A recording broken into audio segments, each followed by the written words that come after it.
Dans ce Camazette, corps épité de vos amourettes, mollis oïr calque candidot per sa peine, d'une amillette qui l'a que trop lourd et lontaine, notez toujours après qu'elle ne soit pas vide, les amourettes. On vit en permanence dans les éléments. Moi j'aime bien apprendre à mes enfants à apprécier le silence, apprécier un oiseau, leur montrer un nuage, leur montrer ces choses qui sont complètement anodines et qui en fait sont magnifiques, quoi. On essaie de leur transmettre, je dirais, une espèce de sagesse par rapport justement à la vie d'un chêne, quoi. Nous on est rien, quoi.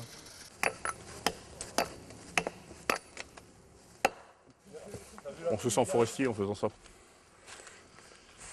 C'est vraiment le métier pour lequel j'étais né. J'ai besoin d'être dehors, de respirer.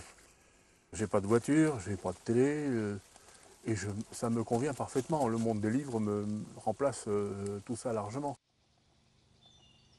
Moi je sais que bon, j'ai travaillé pas longtemps, mais j'ai travaillé un petit peu dans l'usine où travaillait mon père.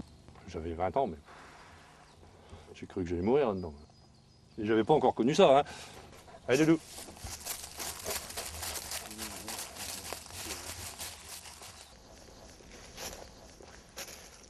Je sais pas ce qu'on appelle le terme de vocation. J'ai toujours voulu faire ça, je sais pas. Depuis tout petit, j'ai voulu faire garde forestier. Enfin, c'est resté. Les amourettes, dans ce Camazette, corps épité de vos amourettes.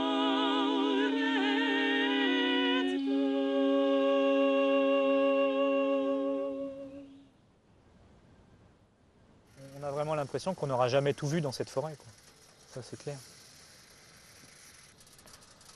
Il y a des coins de la forêt où j'ai encore pas mis les pieds. Et ça fait bientôt 10 ans que je suis là.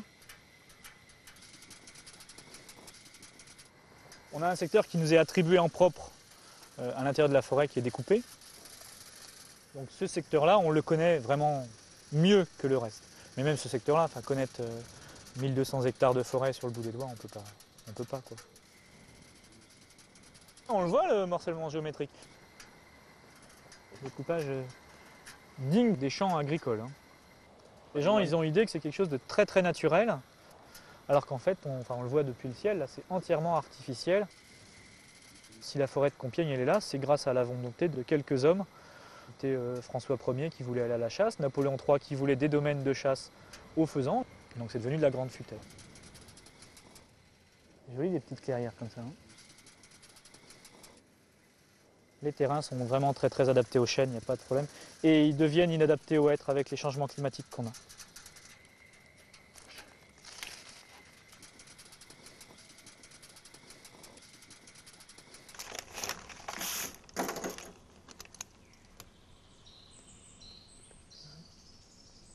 Donc là, on fait un point de la forêt au moment actuel.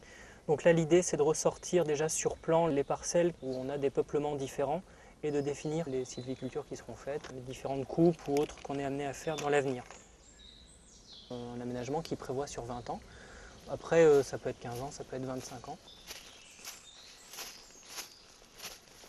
C'est parlant, hein, quand on voit la beauté des arbres. C'est des forêts qui sont très riches. Bon alors, on a une petite bordure avec un petit peu de noisetier, un petit peu d'érable, une forte présence d'érable ici.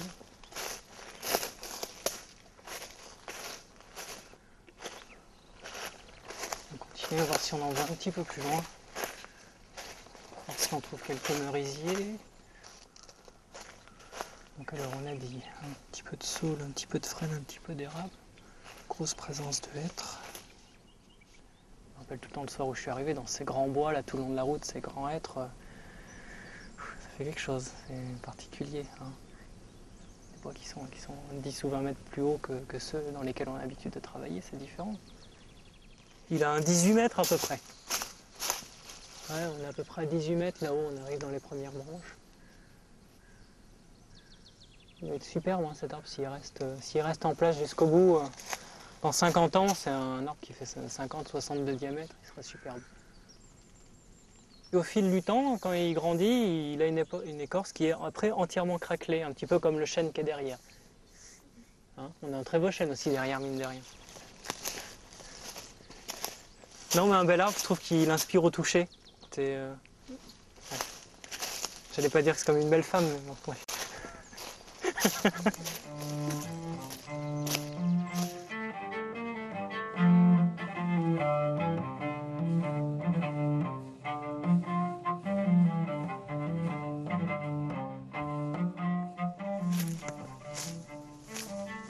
Alors, pourquoi est-ce qu'on a une zone de bouleau comme ça ici?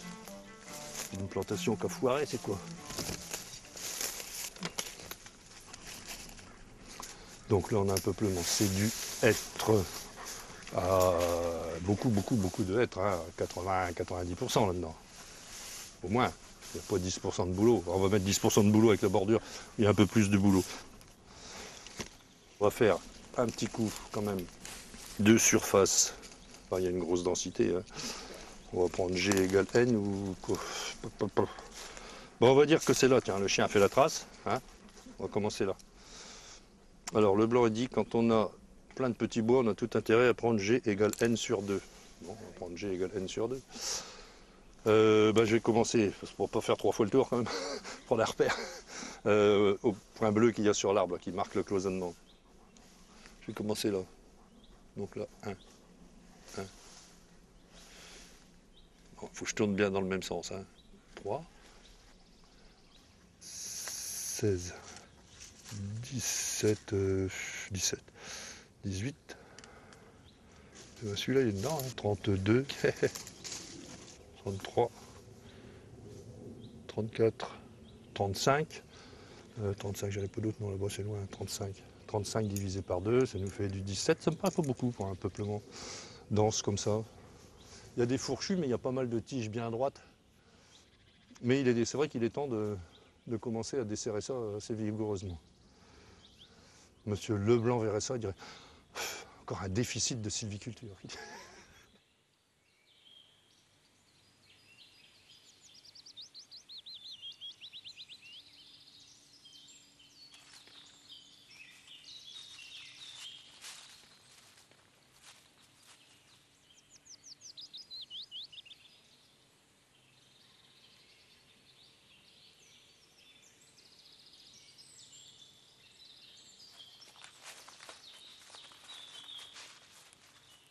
Rivière. Il n'y a pas de vrai forestier s'il n'y a pas cette notion de terrain. Il faut marcher, il n'y a rien à faire. Hein. Certains collègues délèguent toutes les parties physiques hein, et ils se retrouvent en bureau. Et pour moi, c'est la mort du petit cheval. J'aime pas le bureau. Je hais le bureau, comme aurait dit Jean-Yann.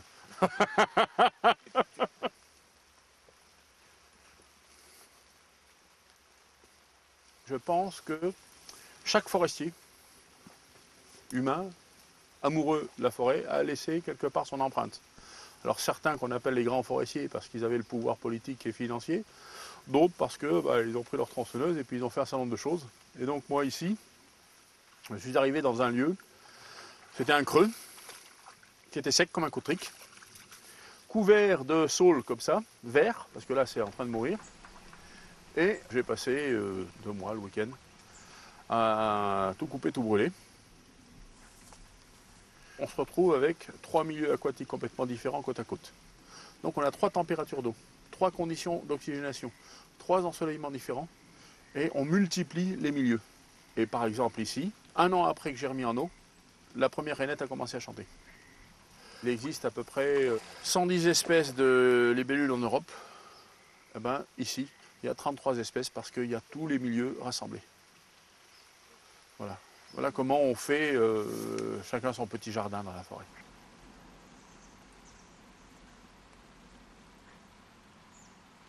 je fais partie de ces gens qui sont absolument pas malheureux, mais qui affrontent chaque difficulté quotidienne de la vie pour fabriquer son bonheur. C'est pas autre chose, c'est pas plus compliqué que ça. Il n'y a pas d'espoir, il n'y a pas d'avenir, il n'y a rien. Mais tous les jours suffisent à peine. Et je fais mon petit bonheur. Un bon petit coup à boire, une bonne petite bouffe, et tout va bien. Et puis un bon bouquin, et puis voilà. Pas vieillir trop vite.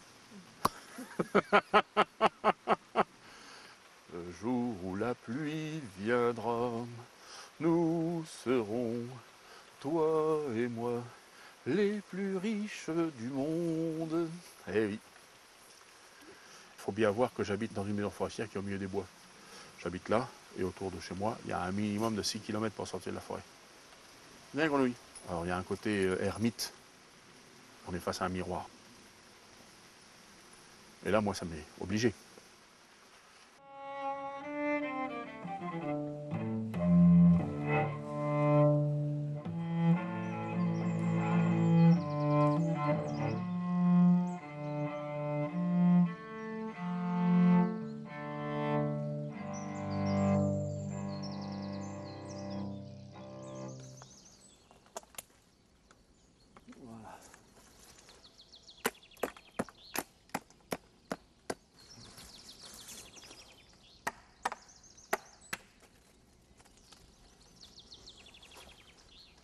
Évidemment, il serait préférable de faire ça avec un casque, parce que fréquemment, on reçoit une branche sur la tête.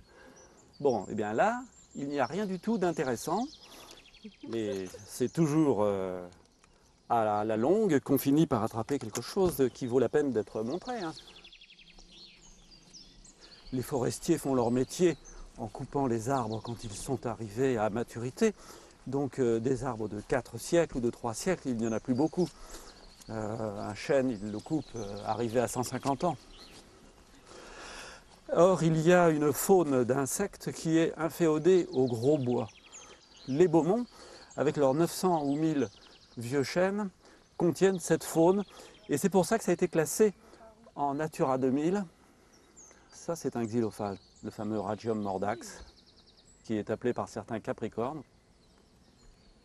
Capricorne ne veut rien dire. Si vous dites Aropalus rusticus, Ilotrupes bagulus, Cerambix scopolii, ça peut paraître barbare, ce sont des noms en effet d'origine latine ou grecque, ce sont des termes scientifiques, mais là, il n'y a pas de confusion possible.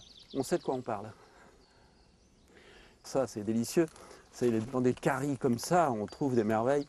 C'est typiquement des biotopes dans lesquels les fameux insectes dont je viens de vous parler se reproduisent, hein. C'est ce qu'on appelle la carie rouge du chêne. Celui-là, c'est une branche qu'il aurait effectivement été dommage de recevoir sur la tête un jour de grand vent. Sur le site, on a trouvé des insectes rares et même rarissimes qui sont à protéger. Donc c'est eux qui ont valu au site le bénéfice de cette protection. C'est épatant, ça, vous voyez. Vous avez un chêne qui est abattu avec l'épave par terre. Ce chêne va devenir la proie d'insectes xylophages, c'est-à-dire qui se nourrissent de bois. C'est exactement ce qu'il faut pour permettre le développement de tout un cortège d'insectes qui vont recycler le bois et le transformer en humus.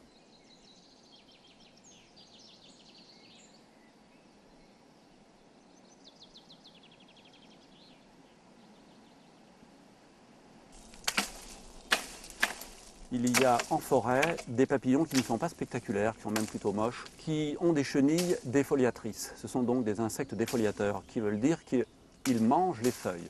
Dans notre région, c'est la processionnaire du chêne qui fait le même effet, mais en plus, agrément supplémentaire, elle nous envoie des poils urticants. Ça, si on passe sous un nid, on va se gratter. Oui, ça. Ce sont des poils urticants avec la pointe qui se termine en harpon, si bien qu'on ne peut pas les retirer. Alors on les casse quand on se gratte, mais la pointe reste. C'est une vraie cochonnerie.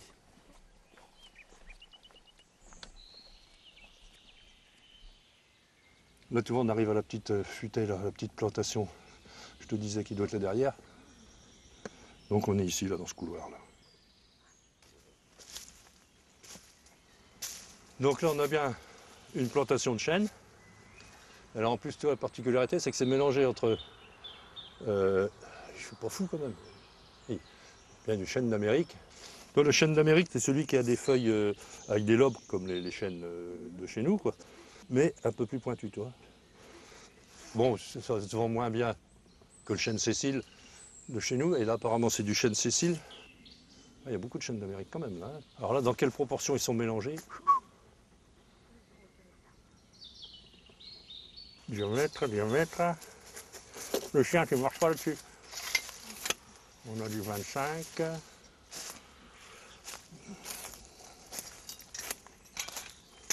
Ouais, on est déjà à 25, 30. Il fait 30.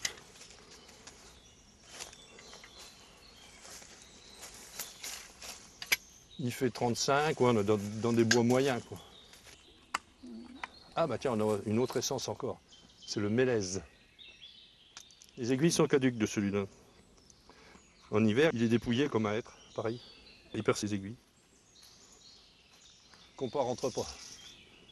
Magnifique, il est droit comme un i. Ah, j'aime bien le mélèze, c'est joli. C'est pas la même vie que la vie citadine, hein. Bon, la limite est là, tu vois, on va remonter là. Ah, les gens ont longtemps cru que notre métier, ça consistait à se promener et à regarder pousser les arbres, mais pas tout à fait quand même. T'es fatigué comme ça? Bah dis. T'es pas tout jeune, mais t'es pas un vieux chien quand même, t'as que 7 ans, mon doudou, hein. Lève ton nez.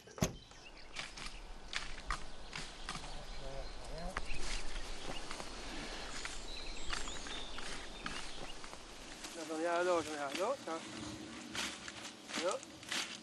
T'en as, toi? Bah, j'en ai un là, oui. Bon, ça va avec quelqu'un. Ça, il est dur, après, faut dire. Oui, ça commence. On est dans des sols très très difficiles pour reboiser en chêne. Mais c'est encore pire pour du hêtre, alors on n'a pas trop le choix. C'est comme il dit à Philippe Escotta, il aurait pu s'entendre avec un piqué. Comme il a pris derrière la lumière ici. Il faut voir le temps, il faut voir le temps. Ça, ils ont combien? 3 ans, ceux-là? Ceux-là plantés. Alors attends. Dégagé la première fois l'année dernière. Planté en 2006. Ouais, ça fait 2 ans. Fin 2006. Donc ils ont 2 saisons de végétation. Ouais. Ouais. Quand il est là. Normalement, je suis porté tous les 2 mètres.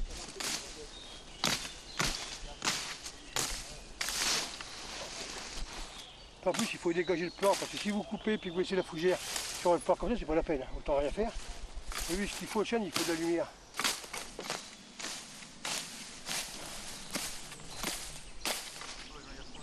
Ouais, t'as bien fait de venir avec moi, Philippe. Oui.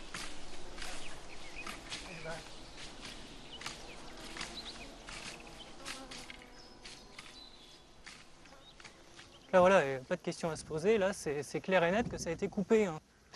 Il y a des gens qui doivent croire qu'on enferme des animaux là-dedans. Non, c'est pas du tout le cas, au contraire, hein. C'est un enclos, c'est les arbres qui sont enfermés, les animaux qui sont dehors. Et loin d'être le contraire. Tout l'hiver, on me l'a saccagé, hein. Il a dû tenir 2 mois là, le grillage à peu près. Donc à mon avis, on va couper le panneau, on va faire venir les ouvriers qui vont remplacer un panneau. La plantation est entièrement à refaire, les animaux ont tout mangé. C'est dépitant. Dépitant de voir le travail qu'on fournit pour essayer de faire pousser des arbres et puis qu'à côté, ça n'arrête pas. Voilà, ils sont bien nos petits arbres là-dedans. Donc là, voilà une plantation de merisier sur 1,5 hectare à peu près. C'est une petite plantation, donc ça ne justifiait pas un grillage, c'est beaucoup trop petit.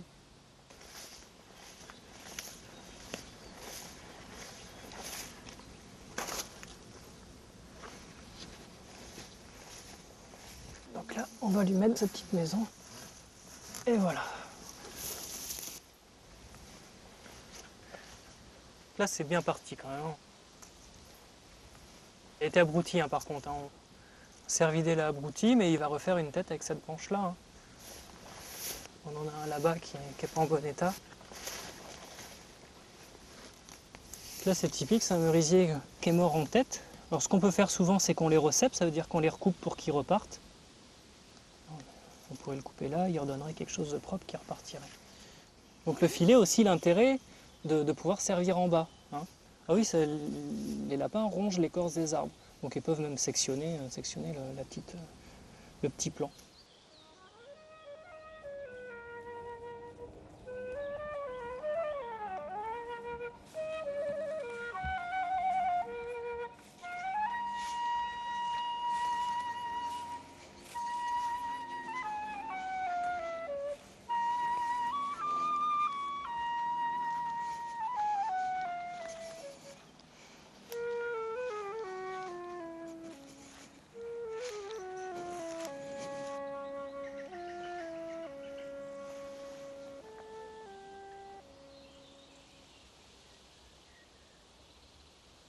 je me ressource quand je suis en forêt. J'ai l'impression que c'est chez moi. Je me sens sereine. On écoute les oiseaux. On pense plus à rien. Bon, on me prend un petit peu pour une folle avec mes blaireaux. Mais bon voilà, après c'est vrai que c'est une passion. Des fois on fixe le terrier. On s'imagine le blaireau sortir. On a l'impression qu'il est sorti, quoi. Puis là, quand on attend, moi je m'imagine ce qu'ils sont en train de faire là dans leur terrier. Parce que les blaireaux là en ce moment, ils dorment pas dans leur terrier. Peut-être que les jeunes ils sont en train de jouer en dessous. Et ça se trouve, ils sont pas très loin de la gueule en train d'essayer de renifler s'il n'y a pas une odeur suspecte. Beaucoup de personnes pensent que le blaireau c'est gros comme un écureuil, ils s'imaginent pas la taille. Donc quand on voit cette grosse bête, et puis avec cette belle fourrure, il a quand même une belle fourrure, c'est sa tête blanche avec ses rayures noires, sortir de terre comme ça, c'est vrai que c'est incroyable.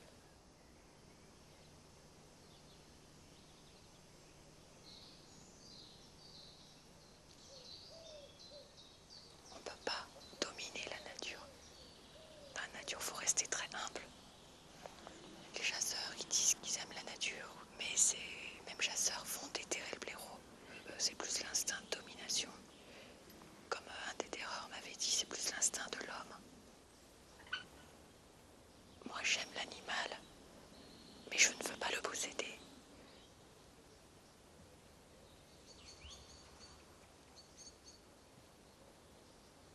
Le blaireau, ça a toujours été considéré quand même comme un animal puant. Un animal un peu comme de la vermine. Et alors que c'est un animal incroyable et super attachant.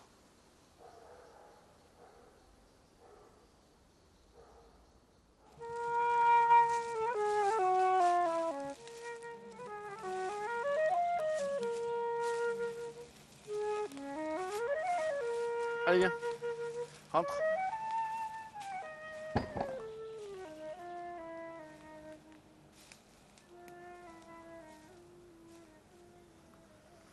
Je n'ai pas la même définition du champignon que le commun des mortels. Pour moi, champignon, c'est l'ensemble du mycélium plus les carpophores qui va représenter des fructifications. S'il n'y a pas champignon, il n'y a pas d'arbre. Si tu plantes un arbre qui n'a pas de mycorhize, de champignons avec, il végète, il meurt. Il est incapable de transformer sa nourriture en bois. Parce qu'il n'a pas les outils pour le faire. Voilà. Donc un très gros champignon de type lactaire, le lactaire du peuplier. Donc il est associé aux racines de peuplier. Et c'est lui qui permet au peuplier d'aller chercher les éléments, les outils dans le sol. Parce que le mycélium est beaucoup plus petit que les racines de l'arbre. Et c'est le filament de mycélium qui va chercher l'atome d'azote, l'atome de phosphore, de potasse, de tout ce qu'on veut. Alors que la racine de l'arbre, elle est à la limite capable de pomper que de l'eau. Alors c'est très important pour l'arbre, c'est ce qui fait la fertilité, ce qui fait la hauteur de l'arbre. Donc dans une zone fertile, un chêne, il a 70-80 espèces de champignons associés.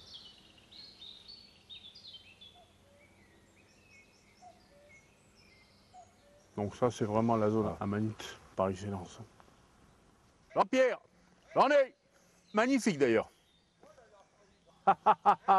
Qu'est-ce que c'est beau, regarde là, regarde si c'est beau ça. Oh, il y a les trois tailles. Ah mais regarde, t'as tout là. Aménagement du territoire, tu vois, c'est ça l'aménagement du territoire. Comme je dis, c'est beau comme de l'antique. Hop. Tous les amanites ne sont pas comme ça, mais l'amanite tumouche, c'est exactement ça. Amanita muscaria. Non, Rivière, fous-moi la paix. Viens là.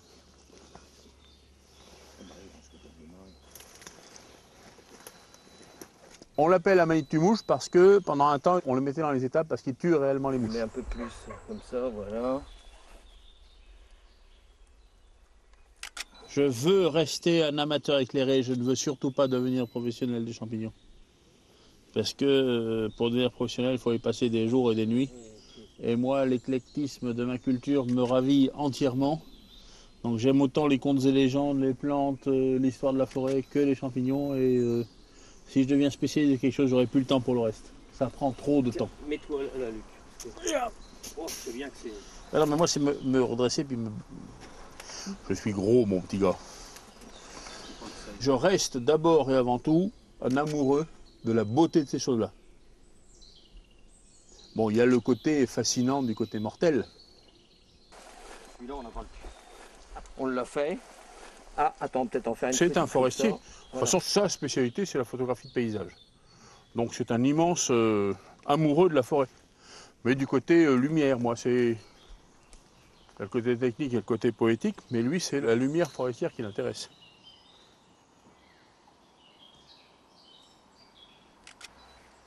Quand on arrive à cette heure-ci, une grande partie du mystère de la forêt a disparu. Surtout la forêt, parce que des grandes futaies cathédrales, c'est quand même très mystérieux. C'est quand même sombre, surtout l'hiver, quand il n'y a pas beaucoup de lumière, au lever du jour. Donc ça augmente ce mystère, c'est ça qui m'intéresse.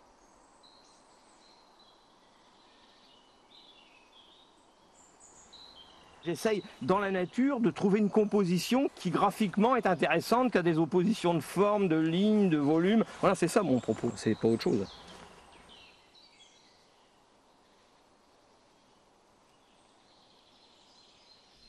On cherche la magniphaloïde, c'est pas sûr qu'on la trouve. C'est pas évident, hein. Il y a une part de rencontre. En plus, c'est encore un mollet, hein. Ah, des merdes, pas forcément. Cette fourmilière, c'est comme un iceberg. Il y en a un petit peu au-dessus et beaucoup en dessous. Donc là, la loge de la reine et tout ça est déjà faite. Et puis, ben, les animaux vont rassembler. Et donc, ils utilisent les substrats qui existent. Ça fait complètement partie de la forêt. Nous, forestiers, par exemple, l'arbre qui est là, on ne va jamais le couper. Ah oui? Bien sûr que non, sinon on détruirait la fourmilière. Oui, non, mais elle va y Donc- rester longtemps, là? Ah, elle peut rester 25 ans. Hein. Ah oui, c'est pas là. Là-bas, c'est le côté primitif. Là, elle a que quelques années. Là, je vais être obligé de faire du massage. Cette branche-là m'énerve. Tu veux que je te le tienne sur le côté? Ouais, parce qu'elle est belle, mais ça cache le côté esthétique. Là, si tu marches dans la partie où il n'y a plus de plantes, dessous c'est mou parce que c'est tout creux. Quand elle va commencer à mordre, ça fait mal. Hein.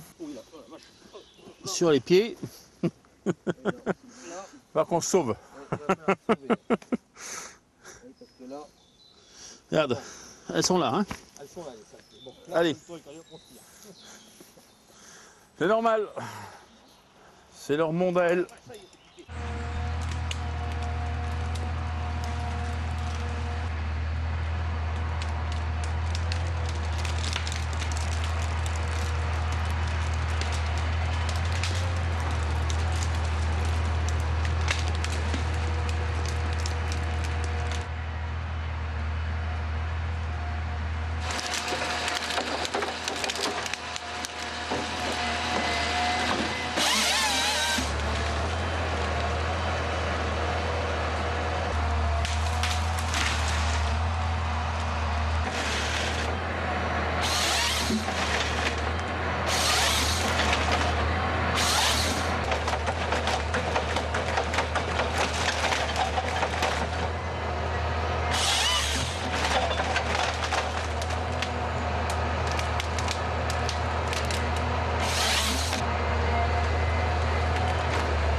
Voilà, on fait 2 empreintes au corps, une de chaque côté à partir de 35. Normalement, là, je pense pas qu'il fasse 35. Mais... non, il fait que 30. Et une empreinte au pied. Et le bûcheron, normalement, doit couper au-dessus de l'empreinte. Celle-là doit toujours rester sur la souche. Ça nous permet de voir que l'arbre a bien été martelé, vendu. Et que c'est pas un délit qui nous a pas volé un arbre. Lequel est le plus beau? Eh ben, ils vont rester comme ça. Hein. Là-bas, regarde, l'autre il est abîmé là-bas. Oh, les merisiers ils sont moches. Moches, moches, moches.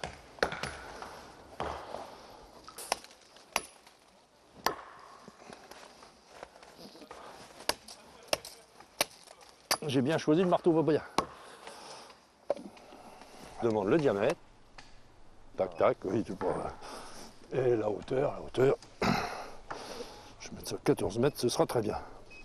Tac, et voilà, il est dans la boîte. Allez.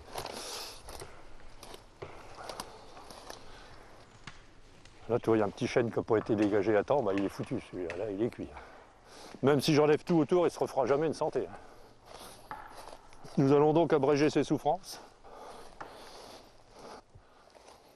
C'est vrai que c'est un des travaux agréables de ce métier, c'est le martelage, où on se sent vraiment, je ne veux pas dire investi, une mission, mais d'une responsabilité quand même. C'est vrai qu'on ne peut pas faire n'importe quoi. Marquer un arbre, bah, on sait que ça veut dire qu'il va être coupé, qu'on le fout en l'air. Donc il ne faut pas faire n'importe quoi. Allez-y mollo sur la limite, hein, parce qu'elle recule à chaque martelage. Hein.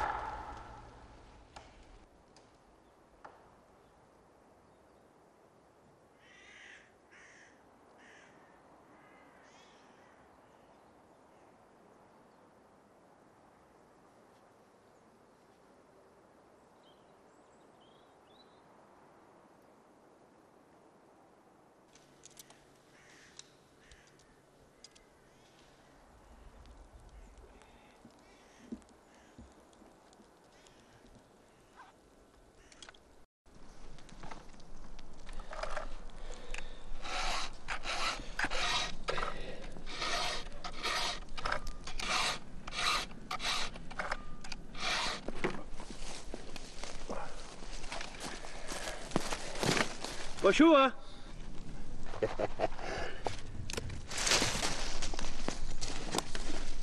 C'est ça le méthode bûcheron, hein? C'est pas de la tarte.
Bon voilà, le bûcheron il a fini sa journée, il n'a pas eu d'accident, ni rien du tout, pas de casse, il est content. Allez, au revoir messieurs, dames. À l'année prochaine.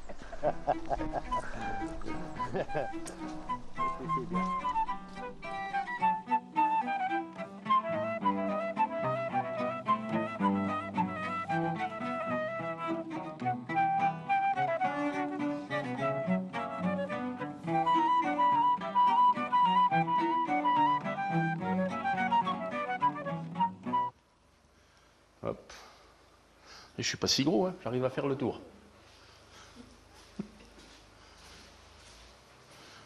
J'aime les choses bonne franquette. Le côté superficiel et tout ça, pas trop. Ce qui est sûr, c'est que si j'avais pas été forestier, je serais cuisinier. Mais une maison inhabitée est une maison en train de mourir. Ce que moi je fais pour Sainte-Périne, c'est d'être là, pour recevoir des gens, de l'animer. C'est le côté magique de la maison. Mais le côté magique, il est aussi du fait de cet isolement, de cette tranquillité forcée, de cette imprégnation de la forêt qui est tout autour, des animaux qui y vivent, parce qu'une maison aussi vieille, aussi ouverte, aussi aérée que ça, il y a tout un tas de bestioles dans le grenier, il y en a qui passent à la cave, il y en a partout, quoi. Il faut un caractère très spécial pour habiter un truc comme ça. La qualité primordiale, enfin, pour quelqu'un comme moi, c'est la hauteur de plafond. Moi, dans un HLM, quand j'ai les cheveux qui touchent le plafond ou presque, là, je suis malheureux. Donc, voilà. T'as faim, grosse? Hein?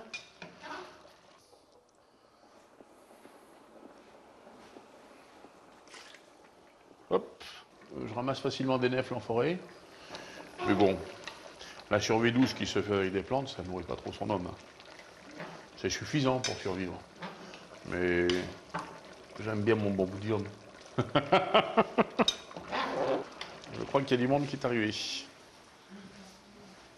Tu sais, j'ai un pif pour ça. Hein. On va t'acquérir les assiettes. Si on arrive à décoller.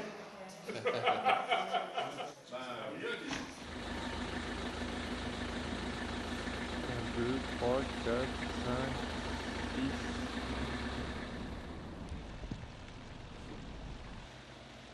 6. Aujourd'hui, le besoin, c'est d'évaluer à peu près nos populations de cervidés et d'évaluer leur évolution, puisqu'on a un plan de chasse en face et des dégâts sur les massifs forestiers et des dégâts sur les cultures agricoles autour. Après, se posent d'autres problèmes sanitaires pour les animaux, s'ils sont trop nombreux, problèmes d'épidémie, de choses comme ça. Se posent tous les problèmes de collision sur les routes. Gauche, droite, chevreuil.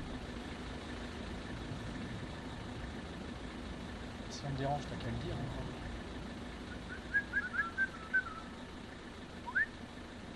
Dans le noir, ils n'ont pas de prédateurs, ils n'ont pas d'ennemis.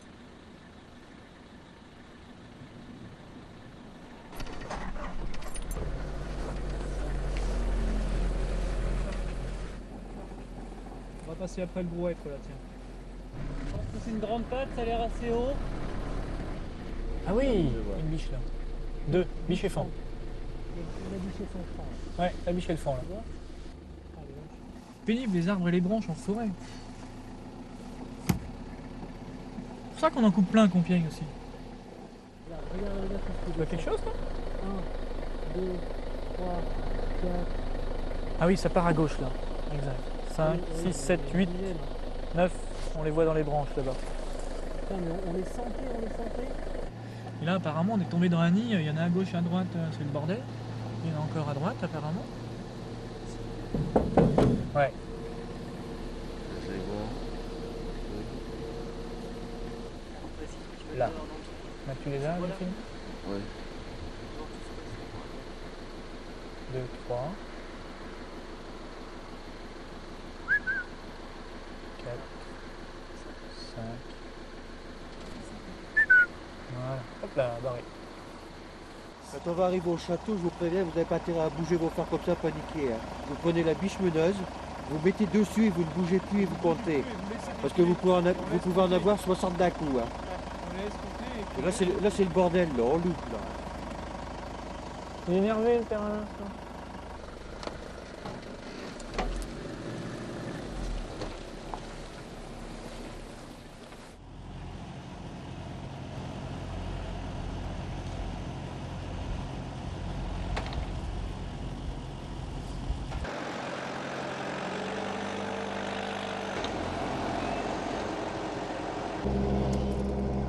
Mon métier, c'est le matériel, c'est le débardage. C'est la nature, c'est la liberté. Bon, et puis je travaille pour une bonne société où il n'y a pas de problème, ça se passe relativement bien. Alors bon, c'est motivant de travailler, quoi.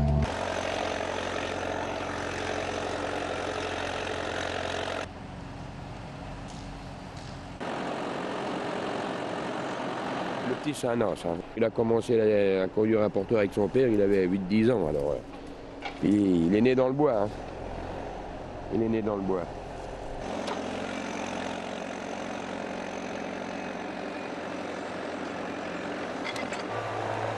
Le plus inquiétant, ce serait le coffre qui casse.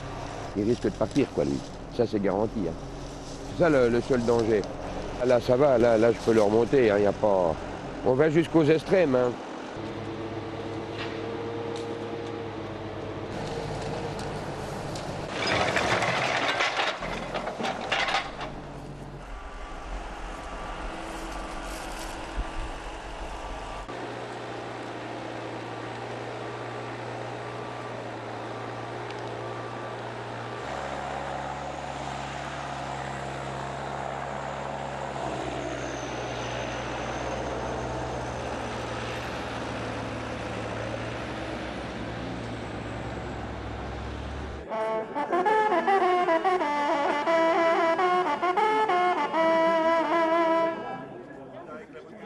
À l'issue du rapport, vous allez vous répartir en 3 groupes. Les chefs de ligne de la journée sont Jérôme, Jean-Jacques et Stéphane.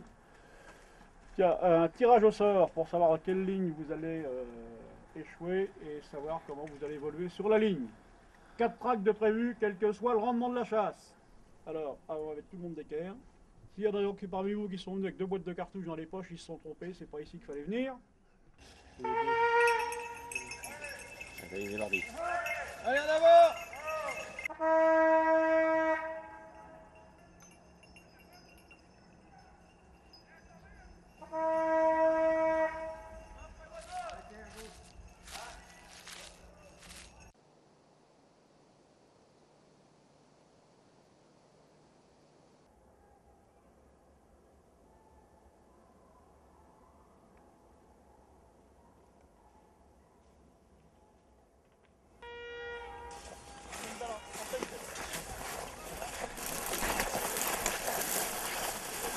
Allez, devant l'air, allez, coule là-dedans, allez, allez, cherche.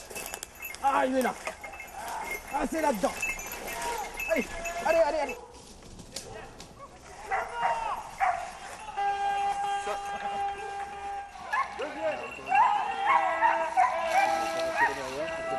Trop de monde à droite, il y a beaucoup trop de monde à droite.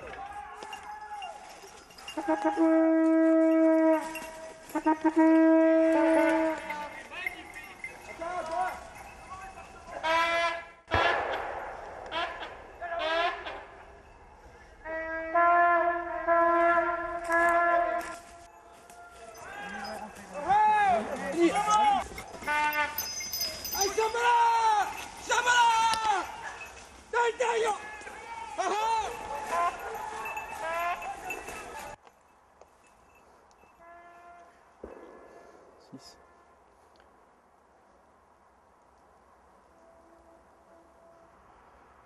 Elle nous a senti. Ne bouge pas, ne bouge pas.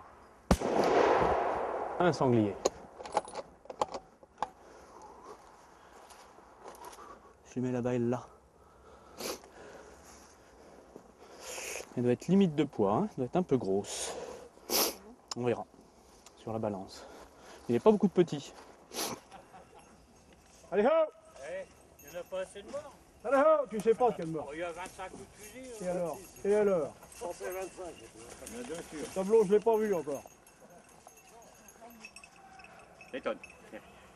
Ça, c'est la tête d'un guerrier. Les loups, l'instinct de loup est revenu. Ah non, bouille, pas ça, non! Non, non, non! Ouais, un coup de main là! Il est trop gros!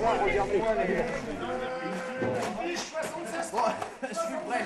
31, 85 kilos.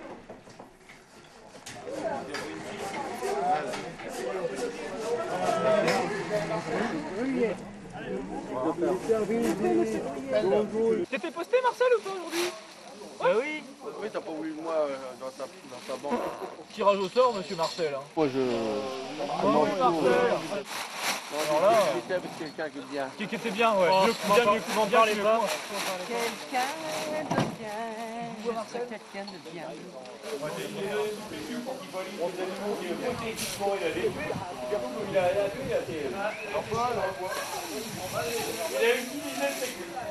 C'est une patte arrière, ça, le pisseau, hein?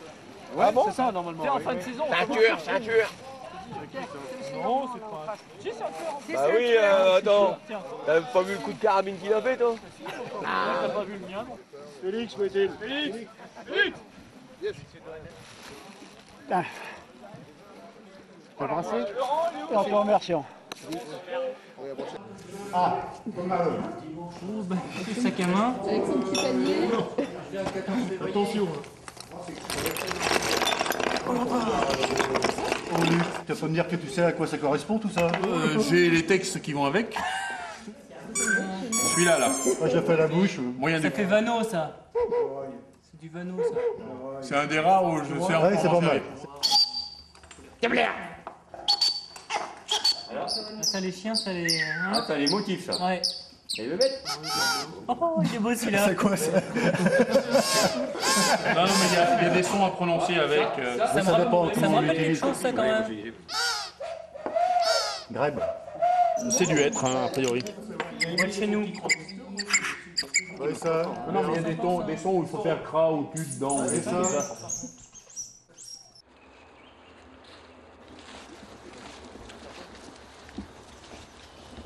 En octobre, les choses s'endorment. En hiver, il n'y a rien qui se passe. Et au printemps, il y a des choses qui se réveillent, mais il y a des choses qui sont mortes, on s'en rend compte à ce moment-là. Et moi, j'aime pas le printemps. Parce que d'un seul coup, on s'aperçoit que on pensait, on croyait, puis c'est plus là. Tilleul 20.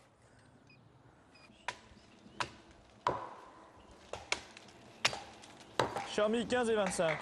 D'un seul coup, il y a des milliers de jonquilles. D'un seul coup, il y a des milliers de jacinthes. D'un seul coup, il y a des milliers de choses. C'est éphémère, ça disparaît, c'est piétiné, c'est arraché, c'est bousillé. Et ça me gêne. Ça me gêne énormément. Ce manque de respect, même quand c'est pléthorique. Le printemps, c'est pas ma saison. Taillard 25. Taillard 30 sur 12.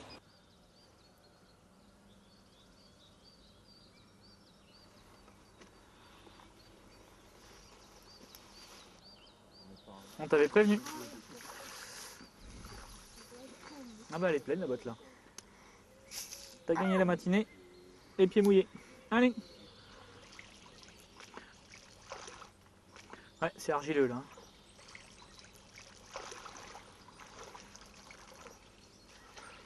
Donc ça c'est des marques qu'on a déjà réhabilitées une fois ou deux.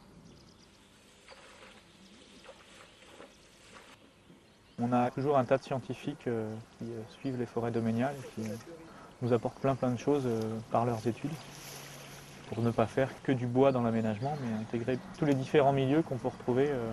Parce que là, bien évidemment, on n'y fera jamais d'arbres, quoi.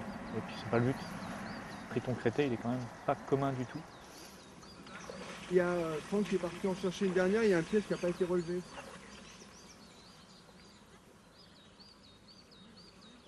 Il y a quelque chose? Beau crété, ouais. Ouais, beau triton crété. Une belle crête. Le dessous, hein, c'est... On dirait un iguane. Ouais, un peu. Un petit iguane. Belle bête, hein. C'est vrai que c'est vraiment un petit lézard, quoi. Ouais, c'est très doux, tu vois. Contrairement à un lézard où ça file, là, c'est très calme. Allez. Et par contre, quand il est sous l'eau, il est beaucoup plus vite. Ouais, ça nage très très vite. Hop là, tu vois, c'est très fin. Et hop, voilà.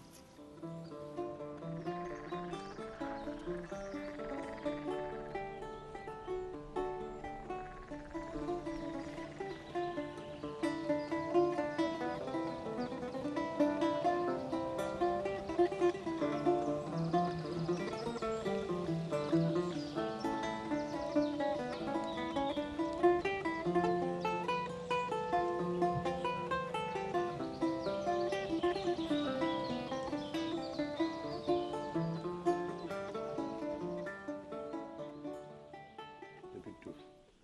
Ils vont nous embêter ce soir, tu vois.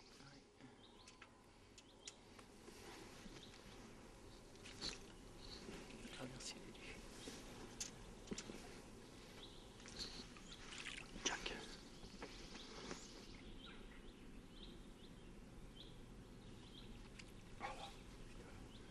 On n'en prendra pas un de ces machins-là. Ah, si. Il est même trop gros pour faire un vif, sûr.